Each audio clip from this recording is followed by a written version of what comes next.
36절까지를 받도록 합니다. 제가 가진 성경은 신약 성경 46페이지에 있습니다. 마태복음 제26장 36절부터 46절까지를 한 절씩 받도록 하겠습니다.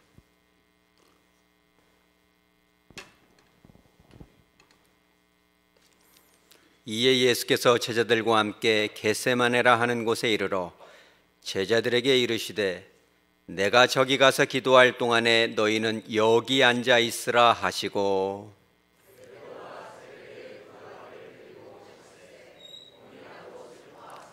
이에 말씀하시되 내 마음이 매우 고민하여 죽게 되었으니 너희는 여기 머물러 나와 함께 깨어 있으라 하시고 조금 나가사 얼굴을 땅에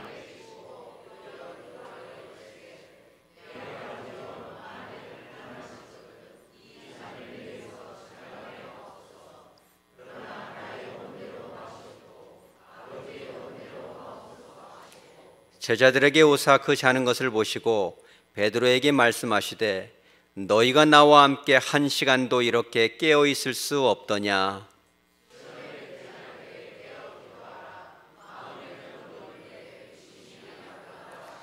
다시 두 번째 나아가 기도하여 이르시되 내 아버지여 만일 내가 마시지 않고는 이 잔이 내게서 지나갈 수 없거든 아버지의 원대로 되기를 원하나이다 하시고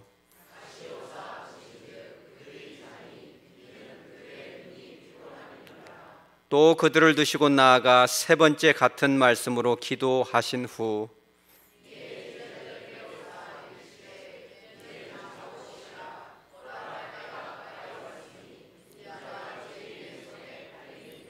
다 같이 일어나라 함께 가자 보라 나를 파는 자가 가까이 왔느니라. 아멘. 잠깐 기도합니다.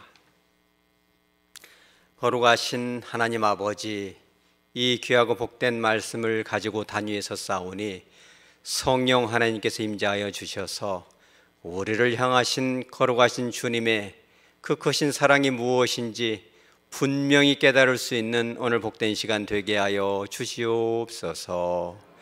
거룩하신 예수님의 이름으로 기도드리옵나이다. 아멘.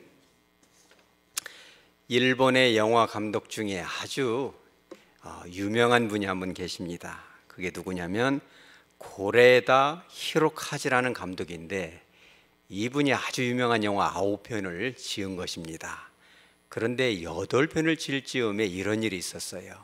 워낙 영화 감독으로서 작업을 하다 보면 바쁘기 때문에 딸이 하나가 있는데 이제 하루 종일 일하고 집에 와서 자고 아침에 나가고 그러는데 어느 날 아침 이렇게 딱 눈을 뜨니까 딸이 얼굴을 딱 보고 빵구 눕더니 하는 말이 뭐냐면 다음에 또 놀러 오세요 이러는 거예요. 다음에 또 놀러 오세요.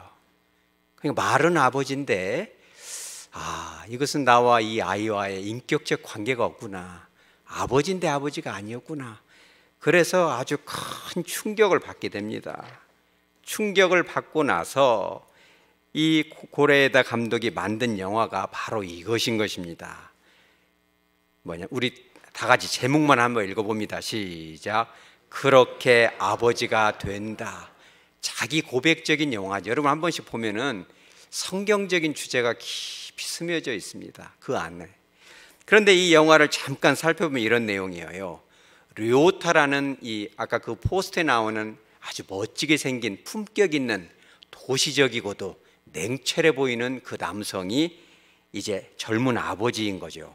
이름은 료타인데 건축업 방면에 아주 전문가여서 도쿄에 있는 인류 건축 회사의 간부급 성공한 셀러리맨으로서 살아가게 돼요.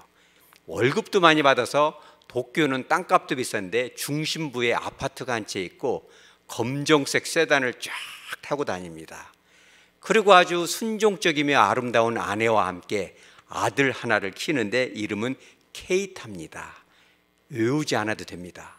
그럼 이 케이타 나이가 6살인데 그런데 이제 이 케이타를 어렸을 때부터 자기처럼 성공적으로 키우기 위해서 끝없이 노력을 해요. 학원을 빙빙빙 돌리고 심지어는 일본 최고의 사립초등학교를 보내기 위해서 면접 시험을 위한 학원에 보내기도 해요. 면접을 엄마, 아빠, 아이 3명이 앉아서 보는데 아빠와의 관계가 어떠느냐 물어보니까 케이타가 뭐라고 하냐면 가끔 캠핑을 가서 아빠와의 친밀함을 도모합니다. 합격 땅땅땅. 그냥 돌아가면서 아빠가 물어봐요. 야, 캠핑 간 적이 없는데 어찌 그렇게 얘기했느냐? 그랬더니 학원 선생님이 요로요로 말을 하면 합격할 것입니다. 이렇게 얘기를 한 거예요. 그런데 이제 학교에 이제 보내긴 보냈는데 너무 못 따라가는 거예요. 어렸을 때 아빠 모습이 없고 이 공부도 뭐가 있어야 공부를 잘해요? 욕심이 있어야 돼요. 잘하려는 욕심이 있어야 되는데 욕심은 없지, 열의도 없지. 피아노를 가르치는데 그렇게 좋은 선생님을 붙여줘도 실력이 늘지가 않아요. 발표의 날에는 이렇게 실수를 연발하고 다른 애들은 너무 피아노를 잘 치니까 막 이렇게 말해요. 너는 화도 나지 않느냐 이렇게 말을 해요. 그런데 그런 불편한 감정 가운데 아이를 키우는데 어느 날 아이가 케이타가 6살 먹은 해에 병원으로부터 전화가 옵니다. 무슨 전화냐면 아기가 바뀌었답니다. 아기 케이타라는 아이는 친아들이 아니고 엄마가 참 따뜻한데 도쿄에서 100km 떨어진 군마현 아주 산골짜기 다람쥐 같은 그 시골 마을에 여보 내가 아기는 친정 옆에서 낳고 싶어 이래가지고 아기를 낳는데 거기서 바뀌어버린 게 아기가요. 그러니까 아버지가 딱 한마디 하는 거예요. 역시 그랬군. 여러분 무슨 뜻인지 알아요? 역시 그랬군. 씨가 다르니까 공부를 잘할 리가 없지. 역시 그랬군. 이런 얘기를 해요. 그래가지고 이제 군마현으로 가가지고 바뀐 아기, 바뀐 그 아이를 친자식을 키워준 부모를 만나보니까 그 집은 전파상을 하는데 너무너무 가난해요. 그 아버지는 돈 생각은 전혀 없고 늘 애들하고 놀아주고 연날리기 하고 같이 목욕하고 눈높이를 낮춰서 하는데 생활력은 없어요. 너무너무 한심해 보이죠. 그래가지고 이제 고민합니다. 친자식을 데려오느냐 키운 자식을 데리고 사느냐. 여러분 같으면 어떻게 하면 좋겠어요? 그래도 피가 섞여야지 이런 사람이 절반, 그래도 6년 동안 키웠는데 이런 사람이 절반이죠. 그래서 이제 고민을 하다가 이걸 어떻게 할까 하다가 이 젊은 아버지는 료타의 친아버지가 뭐라고 하냐면 피는 속일 수가 없다. 키우면 키울수록 너 닮은 모습이 나올 거니까 친자식인 류세이를 데려와라 이렇게 하니까 그 말을 또 딱 들어요. 근데 얼른 바꿀 수가 있어요 없어요? 어떻게 바꿔요? 6년 동안 아들처럼 키웠는데.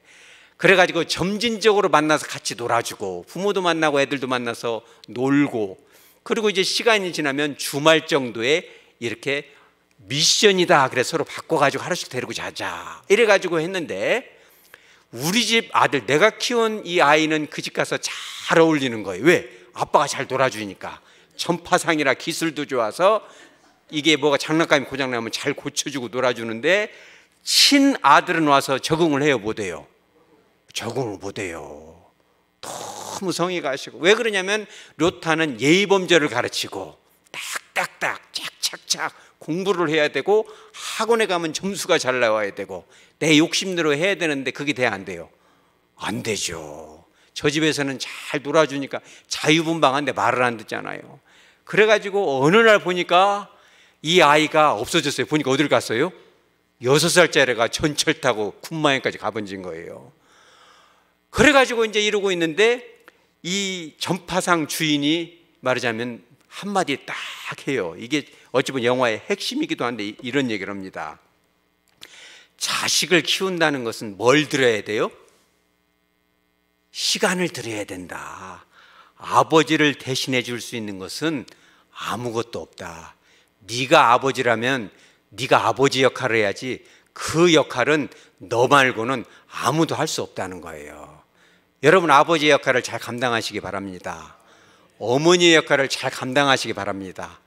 교회 안에서 주어진 여러분의 그런 직분을 잘 감당하시기 바랍니다. 그 직분은 여러분만 할 수 있는 거고 하나님께서 딱 여러분이 하기를 원하시는 그런 이 부르심인 줄 믿으시기 바랍니다. 그렇다면 오늘 성경 본문에는 어때요?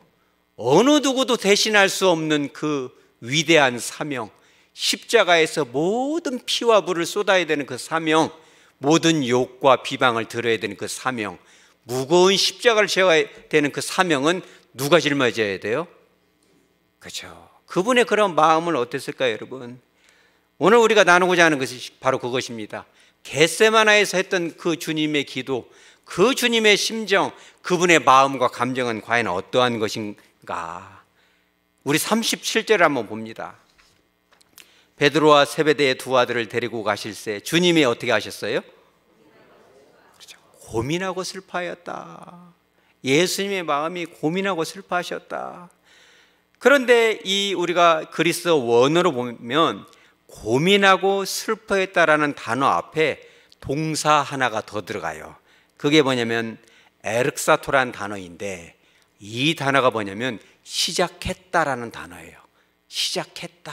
뭘 시작했어요? 고민하고 슬퍼하기 시작했다. 영어로는 He began to be sorrowful and troubled. 그죠? 슬픔과 이런 고통이 막 밀려오기 시작했다.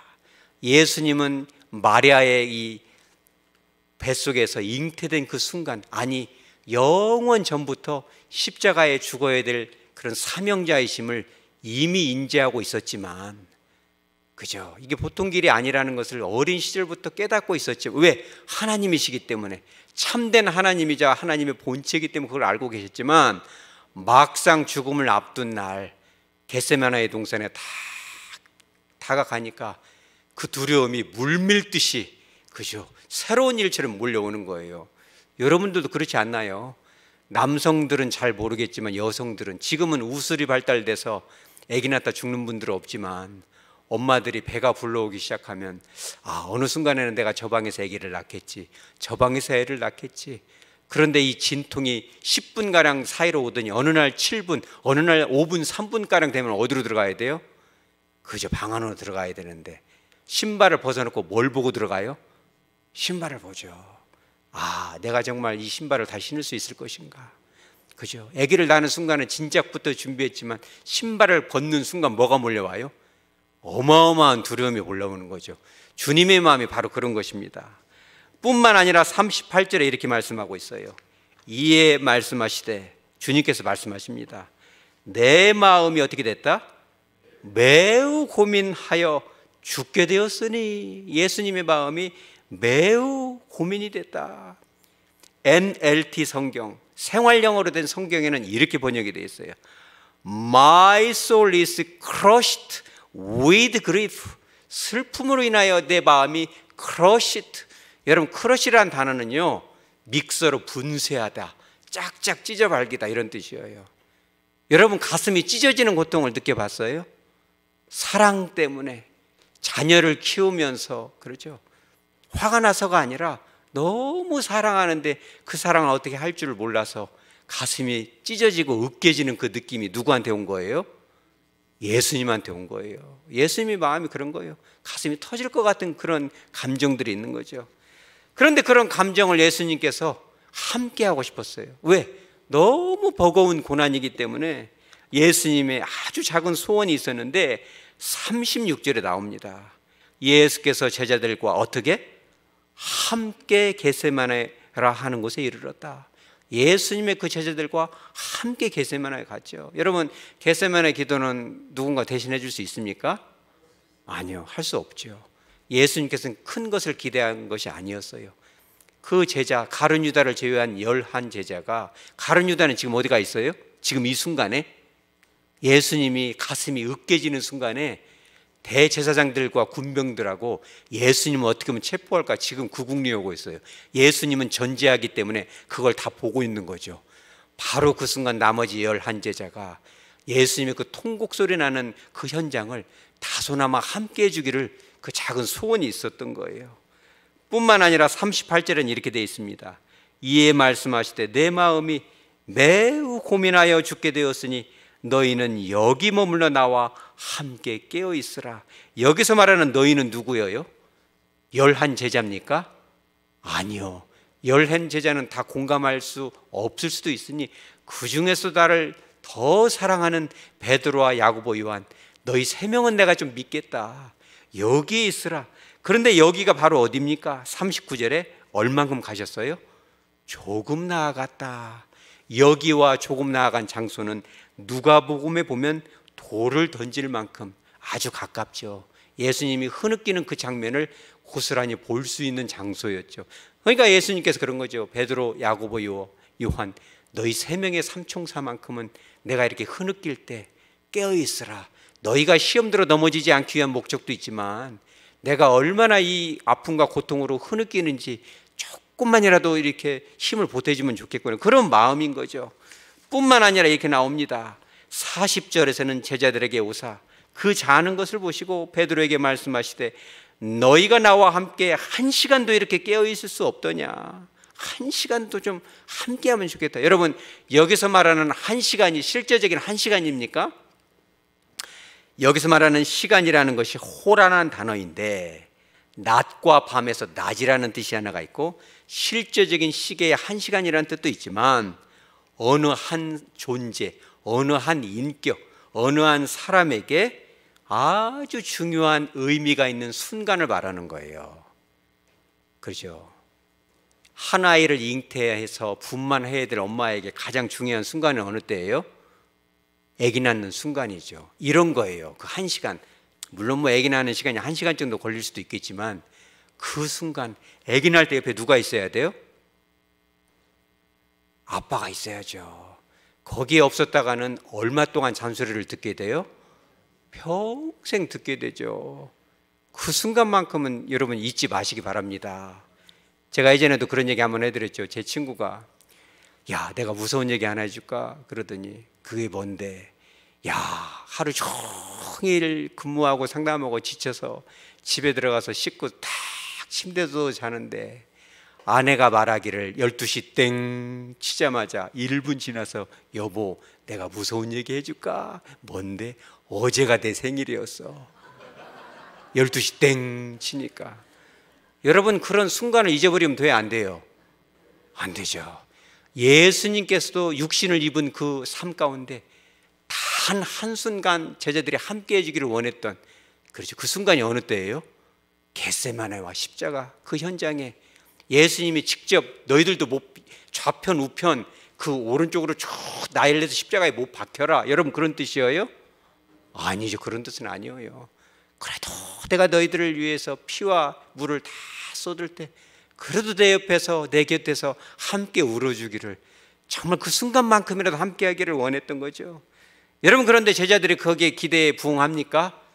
부응하지 못합니다. 그 모든 것을 보시고 주님께서 이제 오늘의 핵심인 겟세마네의 기도를 드리는 것입니다. 그게 바로 이거예요. 39절이죠. 조금 나아가서 얼굴을 땅에 대시고 엎드려 기도하여 이르시되 내 아버지여, 만일 할만하시거든 이 잔을 내게서 지나가게 하옵소서. 할만하시거든이라는 뜻이 무슨 뜻이냐면 여러 개의 가능성 가운데 하나란 뜻이에요. 다시 설명하면 이런 거예요. 나 말고 다른 이가 이것을 십자가를 질 수만 있다면, 또 한 가지는 뭐냐면 십자가에 죽는 거 말고 전능하신 하나님이기 때문에 인류의 죄를 속죄할 수 있는 다른 방법이 있다면 이 잔, 십자가의 고난의 잔이 내게서 지나가게 하옵소서라는 처절한 기도를 하고 있는 거예요. 여러분, 주님이 감당한 십자가는 그와 같은 고통이 있음을, 그 고통이 바로 저와 여러분의 구원을 위한 것임을 여러분 일평생 기억하시기 바랍니다. 이것이 겟세마네의 기도의 첫 번째 핵심이고, 두 번째 핵심은 바로 이것입니다. 그게 뭐냐면 두 번째, 세 번째 기도와 첫 번째 기도가 완전히 다릅니다. 다른 공관복음에는 그렇게 나오지 않는데 유독 마태복음에만 구별되게 나와요. 그게 뭐냐면 첫 번째 기도에는 이 잔이 지나가게 하옵소서라고 이런 회피의 기도가 포함되어 있어요. 그런데 두 번째, 세 번째 기도는 같은 기도인데 42절에 보면 이렇게 나옵니다. 내 아버지여, 만일 내가 마시지 않고는 이 잔이 내게서 지나갈 수 없거든. 이미 깨달은 거예요. 이게 내게서 지나갈 수 없다라는 사실을 이미 인정을 하고 아버지의 원대로 되기를 원하나이다. 이미 받아들인 기도의 두 번째부터는 제가 이것을 감당하겠나이다. 자, 그렇다면 여러분, 기도는 뭡니까? 기도는 혼자 하는 거예요? 아니면 듣는 대상이 있어요? 여러분, 기도는 그렇게 하시기 바랍니다. 내가 하고 싶은 말만 하고 가는 것이 기도가 아니죠. 그건 독백입니다. 내가 기도했으면 누구의 음성을 들어야 돼요? 아버지의 음성을 들어야죠. 예수님도 그런 첫 번째 기도를 하고 나서 아버지의 음성을 들은 거죠. 듣고 나니까 이제 기도가 바뀝니다. 지나갈 수가 없기 때문에 이제는 이 잔을 감당하겠나이다. 그런데 그렇게 심경의 변화를 일으키신 그 주님의 그 이유가 여러분 뭐라고 생각하세요? 두 가지가 있는 거예요. 그 첫 번째는 뭐냐면, 오늘 그렇게 아버지가 된다 해서 나온 것처럼, 그렇죠, 케이타라는 그 아이의 아버지 역할은 누구밖에 할 수가 없어요? 료타인 너만이 할 수 있는 거야. 내가 대신 해줄 수가 있는 게 아니야. 그죠? 유다이도 마찬가지야. 너만이 할 수 있는 거야. 이렇게 얘기하는 거예요. 그잖아요. 하나님 아버지 이렇게 말씀하시죠. 죄가 없는 네가 이 제물이 돼야 되는데 너밖에는 없구나. 바로 이거죠. 그런데 여러분, 그게 다가 아닙니다. 예수님이 그저 모든 인류를 살리기 위한 의무 때문에만 그것을 한 것은 아니었어요. 더 큰 이유가 있어요. 여러분, 그게 뭔지 알아요? 우리 따라서 하죠. 우리를 향하신 사랑, 또 그분을 향한 우리의 사랑. 여러분, 주님을 믿으십니까? 여러분, 주님을 사랑하세요? 예수님을 사랑하는 마음이 여러분 안에 있어요? 얼만큼 있어요, 여러분? 여러분, 그걸 한번 따져보세요. 주님을 믿고 의지하지만 내가 정말 주님을 사랑하는 마음이 있는지, 여러분 그걸 아셔야 돼요. 여러분, 영화 가운데 그런 게 있어요. 이제 료타가 크게 각성을 하고 데려온 그 피가 섞인 류세이를 데려다가 이제 키우는데 처음에는 반항을 하죠. 근데 이제 대호각성을 하고 눈높이를 맞추고 캠핑을 가고 막 친해져요. 점점 서로 친해져요. 왜? 친자식이니까. 근데 어느 날 이제 이 이불 속에서 엄마와 아빠 사이에 이제 친자식을 품고 물어봐요. 너 마음의 소원이 뭐야? 이랬더니 엄마 아빠 나 군마현에 가고 싶어요. 그래요. 그러니까 이제 아빠가 그래요. 미안하다. 아니, 아이가 그렇게 얘기해요. 아빠 미안해요. 군마현에 그 전파상 아빠한테 가고 싶어요. 그 얘기를 해요. 그러니까 그날 아이가 잠든 그날 밤 료타의 젊은 아내가 베란다에서 울고 있어요. 여보 왜 울어? 이렇게 물어봅니다. 그랬더니 이렇게 얘기해요. 여보, 피가 섞인 그 아이가 너무 사랑스러워. 그런데 너무 마음이 찢어질 것 같아. 크러시트. 너무 마음이 미어질 것 같아. 가슴이 부서질 것 같아. 저는 그렇게 들었어요. 그 아이의 엄마의 그러한 고백을. 그죠? 그 왜 그래요? 키운 정 때문에 내가 케이타를 얼마나 사랑했는지, 케이타를 배신하는 것만 같아서 피가 섞이지 않았지만 6년간 품고 안았던 그 아이의 사랑을 배반하는 것 같아서 너무 마음이 아파.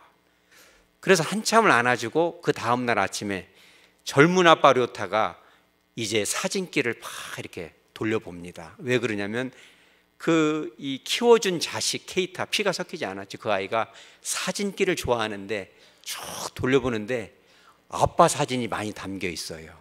근데 무슨 사진이냐면 주로 잠들어 있는 사진.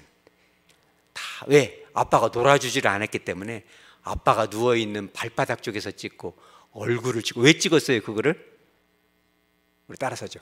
사랑하니까. 아이의 시각으로 찍은 거죠.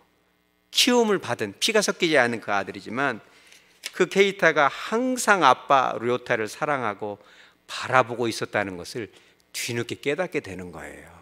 아빠를 만족시키지 못해서 자기도 괴롭죠. 공부를 잘 못 따라가니까 미안하면서도 그거를 보게 되면서 그 젊은 아빠가 눈물을 다 흘리는 거예요. 그러고 나서 어디로 달려가요? 그렇죠. 군마현으로 달려갑니다. 그 이유는 여러분 보시기 바랍니다. 여러분, 그 료타가 이제 거기에 갔는데 케이타가 막 도망을 가요. 왜 그래요? 몇 달 사이에 배웠을까요? 진짜 아빠는 전파상이다 하니까. 그러면 료타는 우리 아빠가 아닌 거야. 나 아빠야 하니까 막 도망가면서 뭐라고 하냐면 아빠는 진짜 아빠가 아니야. 진짜 아빠가 되려면 뭘 줘야 돼요? 사랑을 줘야 돼요. 여러분, 예수님도 마찬가지예요. 내가 너희들 살리기 위해서만 내가 힘들지만 못 박힌다? 여러분, 그게 다가 아니에요. 여러분, 주님을 사랑하세요? 여러분, 예수님 얼만큼 사랑하세요? 여러분, 뜨겁게 사랑하시기 바랍니다. 처음 사랑으로, 그죠? 그 사랑이 있잖아요. 그 사랑을 누가 알아요? 예수님이 알죠. 내가 십자가를 지지 않는다면 군마현에 가 있는 그 아이, 6년 동안 내 자식처럼 알고 키웠던 그 아이, 나를 사랑해서 잠든 모습이라나 보고 싶었던 그 아이, 그 사랑이 있으니까 달려가는 거 아니에요, 여러분? 십자가로 달려가지 않습니까? 못나고 부족하고 때로는 죄짓고 실수하고 우리가 그렇지 않아요. 그럼에도 불구하고 예수님을 사랑하는 그 사랑이 어디에 있어요? 우리 안에 있잖아요. 예수님은 그걸 보죠. 너희들 안에 그런 사랑이 있는데 내가 어찌 이 십자가를 마다할 수 있겠느냐. 주님은 그 십자가를, 그렇죠, 당당하게 지는 거예요. 여러분, 그 사랑으로 감당하시기 바랍니다. 여러분, 우리가 겟세마네의 기도를 그런 차원에서 접근해야 돼요. 예수님의 사랑은 바로 그런 사랑이었구나. 우리를 얼마나 사랑하시는가. 부족하고 연약하지만 그래도 우리가 주님을 사랑하는 그 사랑, 꺼질 것 같은 불꽃 같은 사랑을 보시면서 너희가 나를 그렇게 사랑하는구나. 그 사랑에 절대 배반하지 않겠다.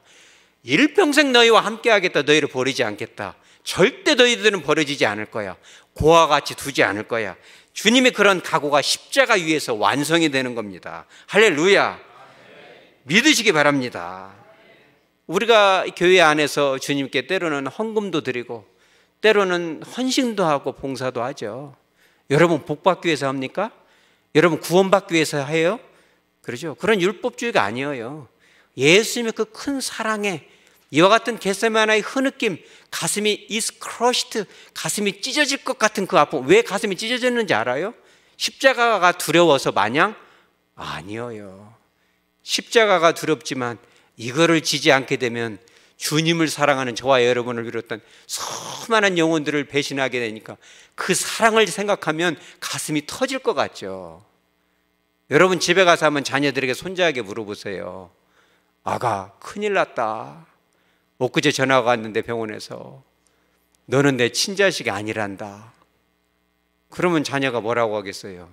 아빠하고 나하고 너무 닮아서 그럴 일이 없을 것 같아요. 뭐 그럴 수도 있겠지만 만약에 친자식 아니면 어떨 것 같아요? 여러분 같으면 그 아이를 배반하겠어요? 절대 그럴 수 없죠. 설령 피가 안 섞였어도 저는 그렇게 못 올 것 같아요.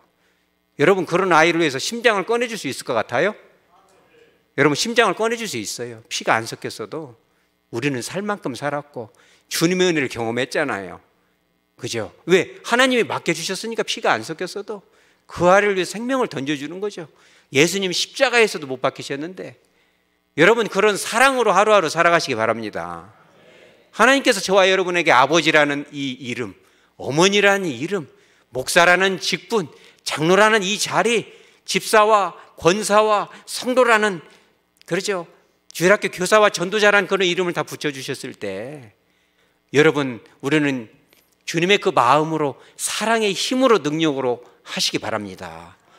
뿐만 아니라 그 주님의 고독한 자리에 어느 누구도 함께 할 수 없었지만 저와 여러분이 고독한 사명을 감당할 때 주님은 우리를 외면치 않고 언제까지라도, 세상 끝날까지라도 함께 하실 줄 믿으시기 바랍니다. 바로 그와 같은 믿음, 소망, 사랑의 능력으로 한평생 주님의, 나를 위해 십자가에 못 박히신 그님의 손길 위에 내 삶의 열매를 올려드릴 수 있는 저와 여러분 되어지기를 주 예수의 이름으로 축복합니다. 다 같이 찬송가